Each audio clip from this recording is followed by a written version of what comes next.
We want to take you now to the White House, where congressional leaders have been meeting with President Biden. Well, Chuck Schumer coming up to the podium here. Let's listen in. Intense meeting.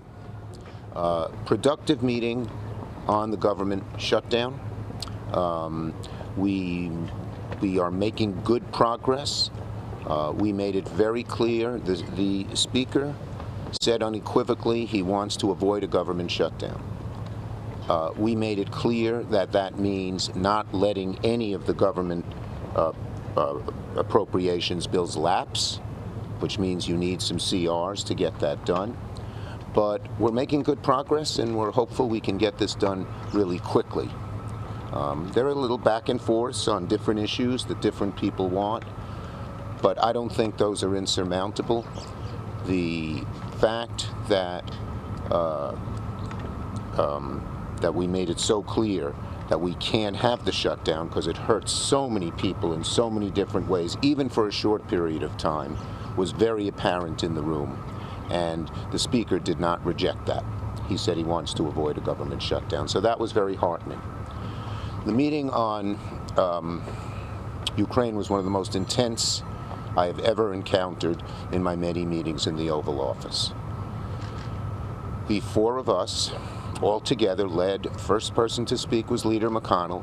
Well, the five of us, the President, the Vice President, Leader McConnell, Speaker, Leader Jeffries, and myself, made it so clear how vital this was to the United States. This was so important. And that we couldn't afford to wait a month or 2 months or 3 months because we would, in all likelihood, lose the war. NATO would be fractured at best. Allies would turn away from the United States.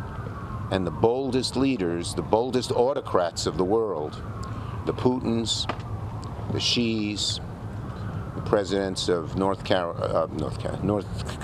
Korea. I like the governor of North Carolina, actually.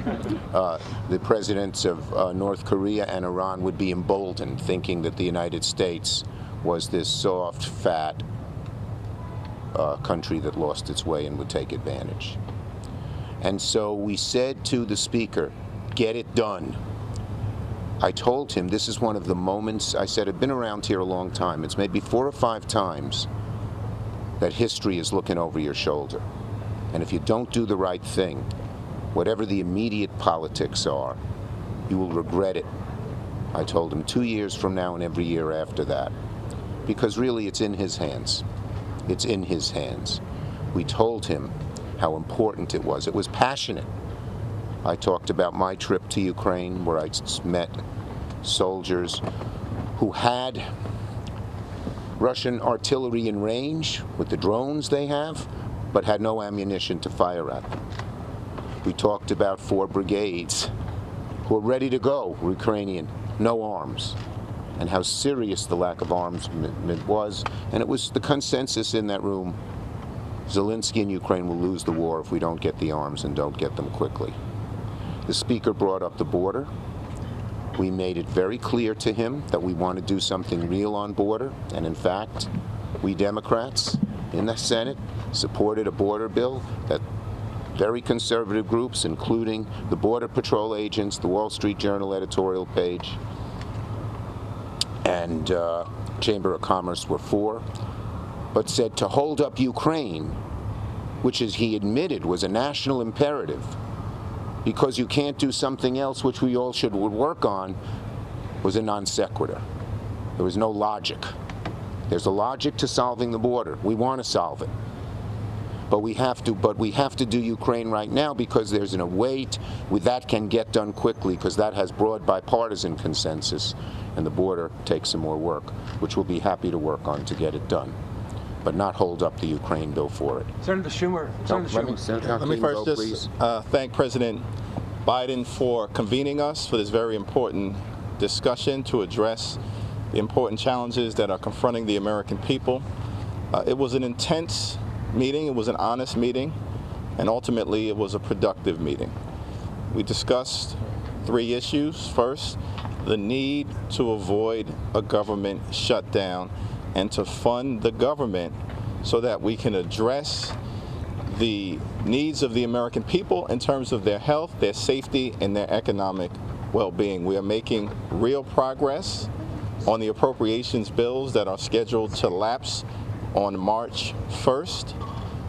And I'm cautiously optimistic that we can do what is necessary within the next day or so to close down these bills and avoid a government shutdown. At the same time, it may be important to come to an agreement that's bipartisan and anchored in common sense to extend the pending expiration of the 8 additional bills that are scheduled to lapse on March 8th so that good faith, tough negotiations can continue in the absence of a government shutdown.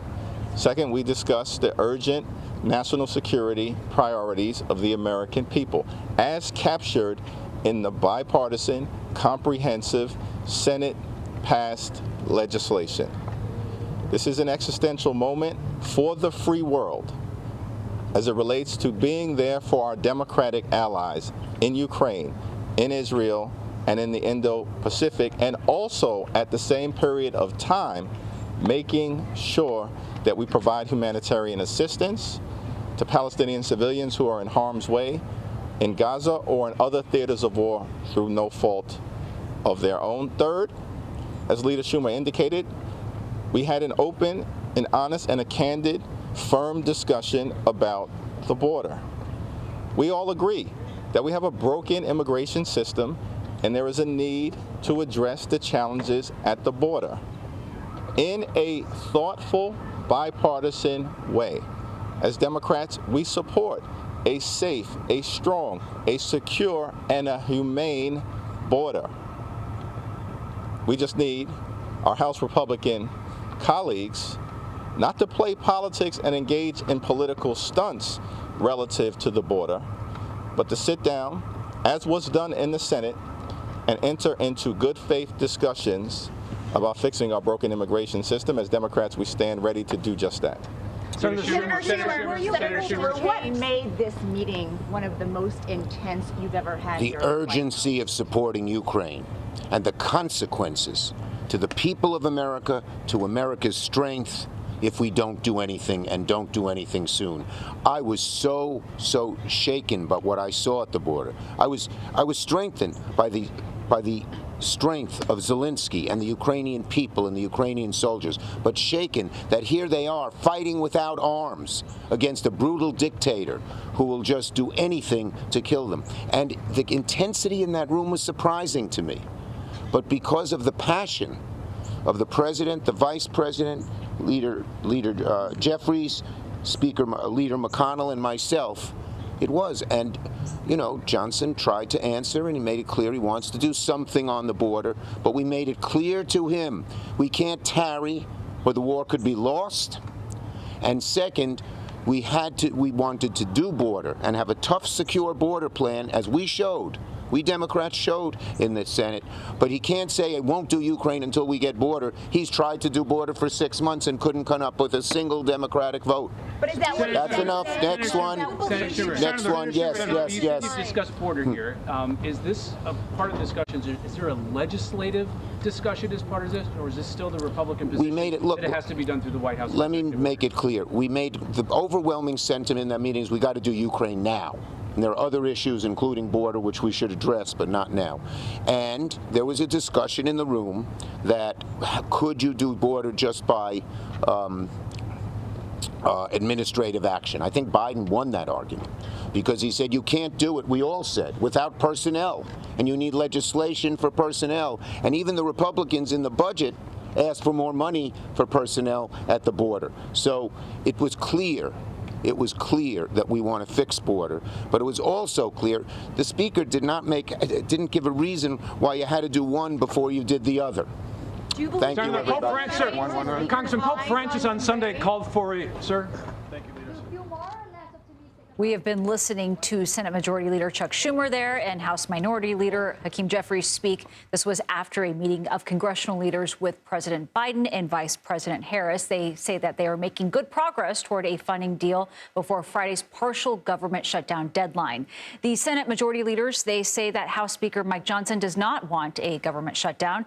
Jeffries saying that we need to avoid one for the health of the American people.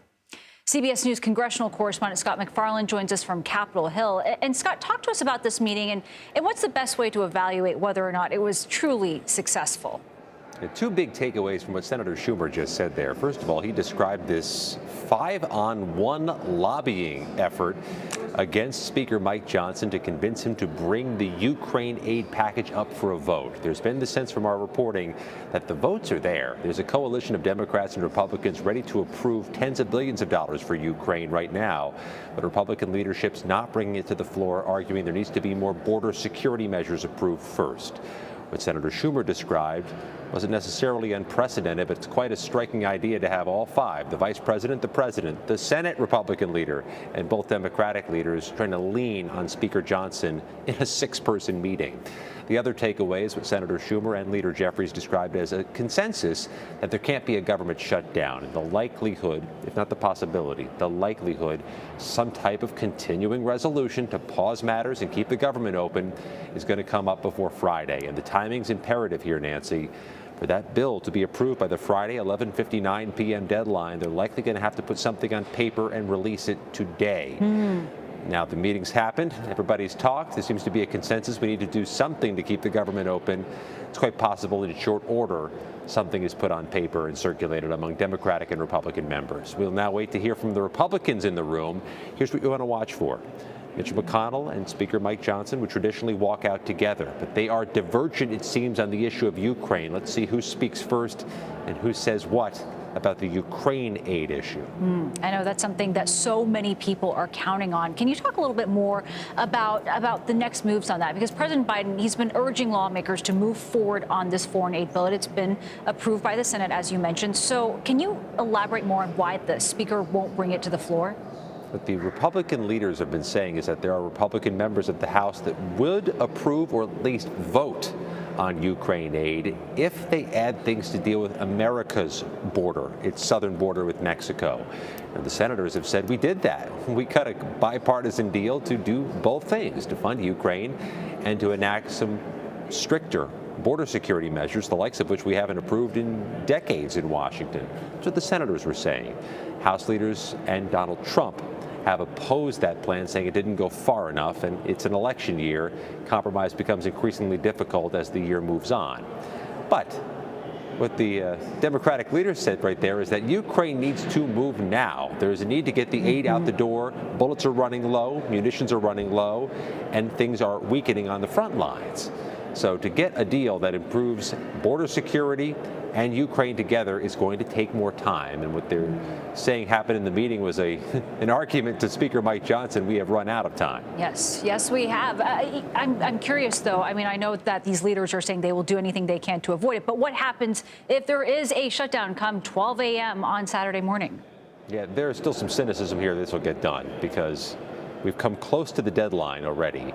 There have been 3 near breaches of the government shutdown deadline just in September, and there may be a sense from some members of the U.S. House Republican Conference that perhaps breaching the deadline would help enact more change, more spending cuts, give them more leverage. Now, that's a dubious argument. A lot of Republican leaders say we lose leverage if there's a shutdown, but as they hammer that out, we get closer and closer to the deadline and risk the partial shutdown. This Friday, 20% of the government would run out of funding. That includes the Department of Transportation, some agriculture programs, some military housing programs, and nutritional assistance for families that need that, including military families.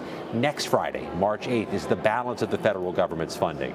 March 8th would end funding for the Pentagon, for security programs, criminal prosecution programs at the Justice Department, and other vital things that federal agencies deliver and it would also likely put a hold on paychecks, not just for tens of thousands of federal workers, but potentially for those military service members. This is something nobody wants to touch, but if you breach the first deadline this Friday, you start risking that second deadline March 8th. So Nancy, it may be an imperative as this day concludes in Washington that somebody put a temporary plan on paper to keep the government open a couple more weeks so these discussions can continue and those deadlines get paused.